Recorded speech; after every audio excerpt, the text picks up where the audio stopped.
si sí o si no. Listo. Un lápiz. Listo. Entonces, una cosa es un ciclón, ¿cierto? ¿Qué pasa cuando hablamos de ciclón y qué pasa cuando hablamos de huracán? ¿Cuáles son las diferencias, cierto? O si específicamente son lo mismo, ¿cierto? Si todo ciclón empieza como huracán o todo huracán empieza como ciclón. A eso es como a lo que iríamos. Entonces, hasta ahí está bien la pregunta, ¿cierto? ¿Entendí bien la pregunta, Daniel, o no? Exacto, tal cual. Listo. Entonces, aquí es importante que tengamos algo en cuenta. Recordemos, por ejemplo, voy a pintar por acá, por ejemplo, esta es parte de Europa, esto es el Mediterráneo, África, Listo, esto es África. Y aquí está América, o sea, toda la costa de Argentina, Brasil, América. Y aquí África. Entonces, ¿qué es importante tener en cuenta? Recuerden que hay algo que es ese flujo de los vientos alisios sobre África, específicamente sobre la parte norte de África, que nosotros llamamos las ondas del este. ¿Listo? Entonces, ondas del este.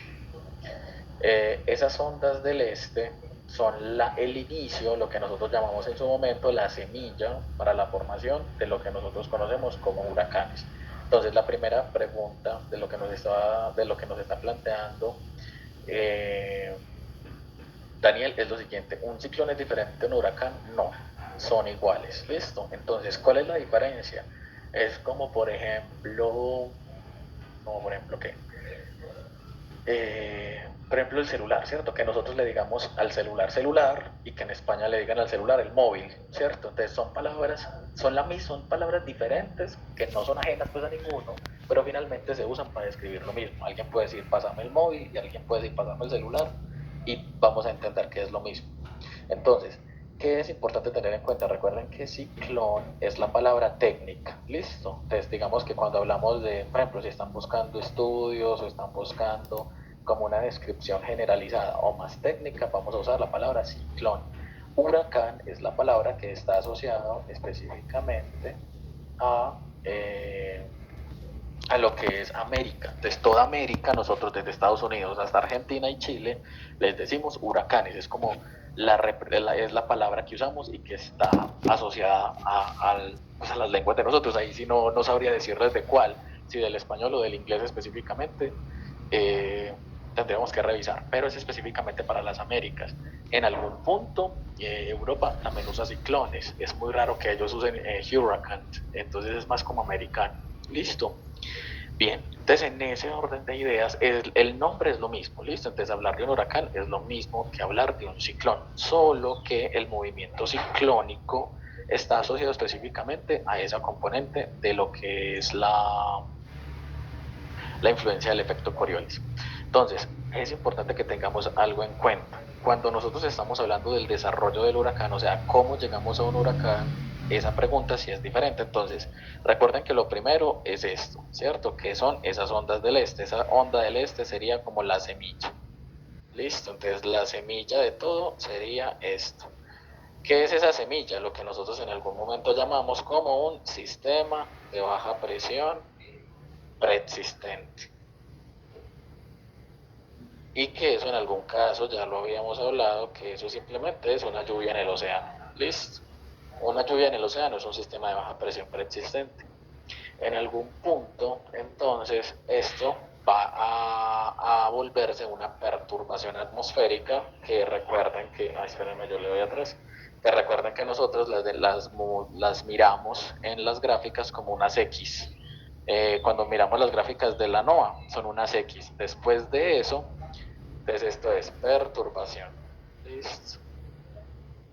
Después de eso vamos a pasar a lo que se conoce como depresión tropical, que es específicamente un circulito, listo, y que de este a este lo que está pasando es un fortalecimiento de los vientos, es decir, un fortalecimiento de esa componente ciclónica que lo que me está generando es ese movimiento circular de los vientos. Después de la depresión tropical vamos a pasar a lo que conocemos como una tormenta tropical, que recuerden que es este símbolo.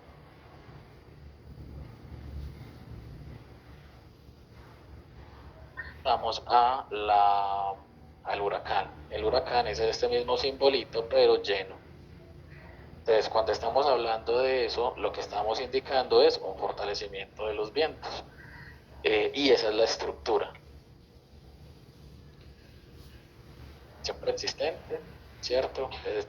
Sería, bueno, más bien, del movimiento de las ondas del este, de ahí pasamos a la perturbación, ¿cierto? El sistema de baja presión preexistente, a la depresión tropical, que sería el 3, después a la tormenta tropical, que sería el 4, y el huracán, que sería, pues digamos, la fase 5. Y finalmente, los huracanes tienen categorías de 1 hasta 5. Y la diferencia primordial es la velocidad de los vientos, cómo se van fortaleciendo esa velocidad de los vientos en superficie y que va generando entonces las estructuras alrededor del ojo del huracán que se vuelven más o menos destructivas. Esa es la explicación. No sé, Daniel, si sí es claro, si tal vez con el dibujo es un poquito más claro o quieres que miramos alguna diapositiva que tenés en mente. Pues la verdad, con lo que me acaba de decir está claro. No como en la clase trabajamos como ciclones y huracanes, pensé que que era como algo diferente. Pero también, por ejemplo, cuando hablamos o sea, entre mayor efecto Coriolis represente pues, los ciclones o huracanes, ¿va a ser más fuerte o menos fuerte? Va a tener mayor probabilidad de formarse mientras más componente Coriolis tenga, pero igualmente recuerda que la intensidad del huracán va a depender de las otras variables también, que es el bajo cortante vertical de los vientos, la energía, es decir, la temperatura superior a 28 grados centígrados o 27 grados centígrados más bien, de 28 hacia arriba, que recordar que en los mapas los veíamos con colores de 30, 30 y algo, y ya, digamos que hasta ese caso sería eso. También tienes que tener los dos, entonces tú puedes tener poco Coriolis, pero mucha energía, y eso también te va a favorecer mucho los huracanes, o sea, la formación de huracanes en el Atlántico, bueno, en todo, pues, pero en este caso, pues en Atlántico específicamente. Listo. Y otra última cosita para terminar el tema es que cuando en la diapositiva hablamos de que lo que acabas de decir, de temperatura SSTV, que es que temperatura superficial del océano mayor a 80 a 28, efecto Coriolis y sistema de baja presión existente. Y otro ítem que no entiendo muy bien, que es bajo corte de vientos verticales. Listo. Entonces el bajo cortante de viento vertical es lo siguiente. Ya les voy a borrar acá para que entendamos más o menos qué significa eso. Entonces, no sé si recuerdan el videito del... Ay, ¿qué es esto tan feo? Bueno, no sé si recuerdan el CIATA, ¿cierto? Cuando estábamos viendo los videitos. Listo, en los videitos del CIATA, nosotros que teníamos, que habían vientos que ascienden y en esos vientos ascendentes pues vamos teniendo la formación de la nube. Pero en los videitos del CIATA lo que veíamos entonces es que algunos vientos, ¿cierto? Que van fluyendo por encima de los picos de las montañas, en este caso de la cordillera central y de la cordillera central principalmente, que es en la que estamos nosotros, va a pasar algo muy particular y es que empiezan a deshacer la nube. Entonces que empiezan a hacer que la nube se extienda, ¿cierto? Eso es lo que estaba pasando en el video. Muy bien. Entonces, ¿qué es el bajo cortante de viento vertical? Nosotros vamos a tener entonces a lo largo de la vertical diferentes velocidades del viento. Entonces, ¿qué es lo que hace? Mientras más estemos cercanos a superficie, la velocidad del viento, ¿cierto? O en sí, esa velocidad va a ser más bajita, pero a medida que nos vayamos alejando de la superficie, vamos a tener entonces velocidades muchísimo más fuertes. Eso es el cortante de viento vertical. Esta, digámoslo así, esta línea que me está mostrando cómo cambia la velocidad desde el punto cero en superficie hasta un punto X arriba y que obviamente es muy fuerte. Entonces, mientras más diferencia haya entre la velocidad en superficie y la velocidad en la alta troposfera, significa que hay un alto cortante de viento vertical. ¿Qué es lo que tú necesitas? Que a lo largo de la vertical la componente que está en superficie y la componente que está en la alta troposfera en realidad no tenga mucha diferencia. Es decir, que tengas un bajo cortante, que los vientos no sean tan fuertes para deshacerte la nube, sino que como el cortante de vientos es tan bajo, te permite que la nube se forme y se fortalezca. Eso significa el bajo cortante de viento vertical. Listo, profe, gracias. Listo, pasemos con Angelina. Profe, yo tenía una duda en lo de lo que vimos de las estaciones, que cuando uno pues como que predice el dato faltante. Estima el dato faltante. Bueno, estimas. el de en qué caso podríamos incluir a la estación Muca, que era como la más lejana. Ok, listo, perfecto. Entonces, listo. La pregunta de Angeline es la siguiente, ¿cierto? Supongamos que yo tengo, pues vamos a esto. Listo, entonces yo tengo una estación 1, una estación 2, una estación 3 y digamos por acá una estación 4, ¿cierto?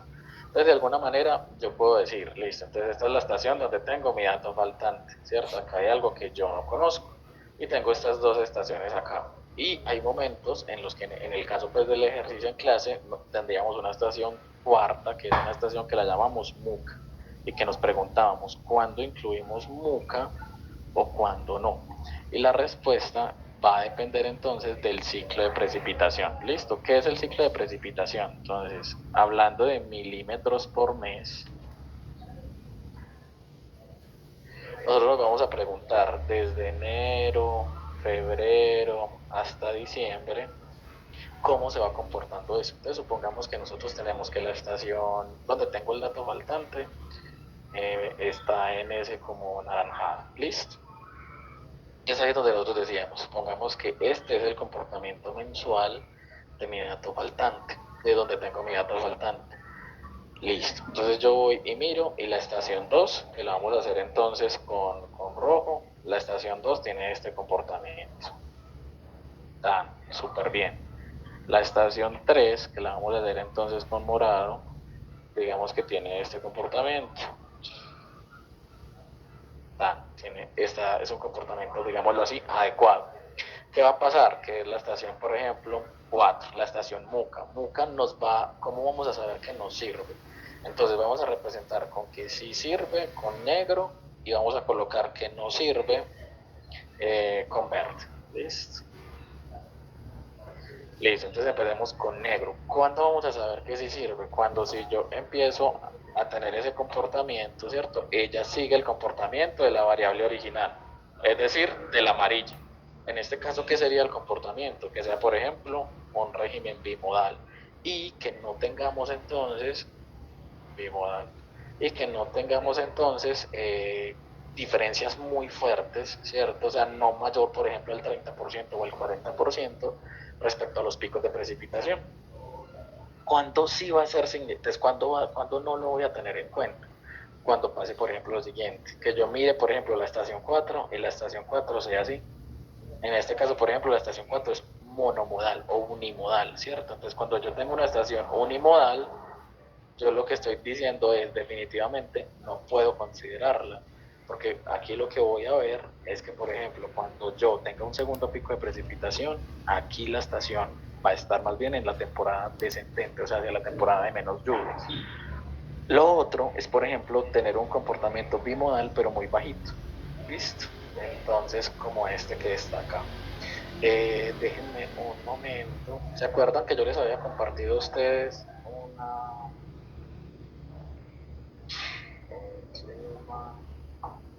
Esperen un segundito. Porque no sé si hasta acá Angelin me has entendido bien, pues si todos, si me han entendido bien lo que quiero decir. Sí, profe, pero mira que en la presentación tenía un régimen unimodal, pero en la segunda curvita se acercaba mucho como a los datos. O sea, digamos que en esos meses se podría tomar en cuenta si faltara un dato de ese mes. No, si el régimen, sí, o sea, ya te entiendo la pregunta, pero por ejemplo, o sea, digamos que en este caso tú me estás diciendo, supongamos que nos enfocamos en esta parte, ¿cierto? En esta parte que estoy señalando de gris. Entonces, ahí se está subiendo casi por los mismos meses, entonces puedo tenerla en cuenta, no. Si el régimen es diferente, entonces la precipitación no se va a tener en cuenta. Déjenme, ya les muestro bien para que utilicemos lo que les había mandado. Sino que lo que le entiende la compañera es que, por ejemplo, supongamos que de enero a febrero tiene un comportamiento diferente. de enero a junio, pero de junio a diciembre como que tiene comportamientos similares. O sea, no sé si podría rayar, que comience desde arriba. Ya les voy a mostrar. Listo. Entonces supongamos que estamos acá. Entonces vamos a colocar, por ejemplo, Antioquia. Vamos a poner, por ejemplo, pongamos Medellín. O pongamos, sí, pongamos Medellín, ¿por qué no? Y coloquemos entonces el Olaya. Listo, graficamos los datos. Ahí tenemos esto. Entonces, supongamos que vamos a compararlo con una estación, por ejemplo, en Santa Fe de Antioquia. Santa Fe de Antioquia, cualquiera, pongamos esto. Entonces, por ejemplo, aquí podríamos llegar a comparar bien. Vamos a colocar el de la hacienda. Y aquí, por ejemplo, va a empezar a pasar algo. Voy a empezar a tener comportamientos muy diferentes. Déjenme, yo cambio, por ejemplo, Medellín y vamos poniendo una estación, por ejemplo, en Ituango. ¿Dónde está Ituango? Acá, La Granja, por ejemplo. Graficar datos. Miren esta. Por ejemplo, en este caso, puede que acá nosotros tengamos ya casi algo casi bimodal, pero muy tendiente a casi a ser unimodal. La diferencia aquí es muy bajita, pero miren que aquí estamos pasando de esto. Miren, Hacienda, lo que está en rojo es en Santa Fe de Antioquia y lo que está en azul es Ituango. Entonces, en este caso uno diría, bueno, puede que se comporte similar, ¿cierto? Que uno pueda llegar a decir incluso que son dos regímenes bimodales. Pero si ustedes se fijan, esta está llegando a un pico de 250, mientras que Santa Fe de Antioquia está llegando a un pico de 137, es decir, casi el doble, y en ese caso no se puede considerar. ¿Por qué? Porque entonces si yo tomo un régimen de precipitación de Santa Fe de Antioquia respecto a un régimen de precipitación de Ituango, voy a empezar a sesgar los datos a disminuir la precipitación. Entonces ahí es donde tendríamos esa par. Ya voy a comparar por ejemplo con Chocó, coloquémoslo en Quibdó, en el aeropuerto. Miren por ejemplo el aeropuerto, en este caso tiene un régimen unimodal, pero que podríamos llegar a decir, bueno, puede que se parezca un poco, pero miren la diferencia. Chocó tiene valores de hasta 800 milímetros, cuando en Antioquia estamos teniendo valores de 200 milímetros. Listo. Entonces, por ejemplo, aunque Chocó va a tener muy pocas estaciones, porque Chocó en realidad va a tener muy poquitas estaciones, a pesar de estar cerca a lugares en Antioquia, la cuenca del Pacífico se comporta muy diferente a la cuenca del río Cauca. Entonces ahí es donde ese es el criterio donde uno empieza a decir, estimar datos faltantes. Por ejemplo, un dato faltante de Ituango, estimarlo con estaciones de Chocó no va a ser significativo. Esto no se puede hacer, incluso así el régimen se parezca.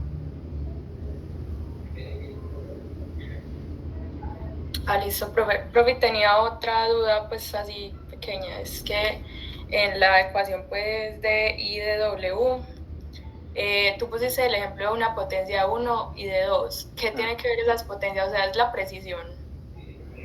No, bueno, sí, en realidad ahí lo que, después de los cálculos hay una diapositiva que te muestra dos gráficas y lo que te está diciendo es que la potencia de 1 es, digámoslo así, más brusca, es menos suavizada respecto a la potencia de 2. La potencia de 2 lo que te permite es un cambio más suave entre celdas y esto es en realidad lo que pasa con la precipitación. La precipitación tiene un cambio más suave entre celdas o es más suave el cambio que vas a tener respecto a lo que tú tendrías, por ejemplo, con una potencia de 1, que es mucho más abrupta. Listo, profe, muchas gracias. Dale, Alexander. Profe, hola, no, mi pregunta inicial era la misma de la compañera, pero me surgió también otra. Yo le iba a hacer la pregunta de que si usted las diapositivas que comparte en clase, hay algunas partes que no están en las que usted monta en la carpeta. Sí, hay cosas que yo muestro en las diapositivas que no están en las diapositivas de clase porque a veces hay muchas que yo las extiendo mucho para que se explique bien en la clase, pero, pero no están. Y hay algunos ejercicios que, digamos, los resolvemos a mano, entonces no están en en las diapositivas. Pero digamos que en términos de lo que es tema, o sea, todo se ve en las diapositivas. O hay algo pues como que tú digas que vimos en clase y tal vez no está en la diapositiva. Sí, es que estaba mirando unos ejercicios pues que yo le tomé foto en el salón, estaba buscando las diapositivas y no estaban. ¿Como cuál? Espere, profe.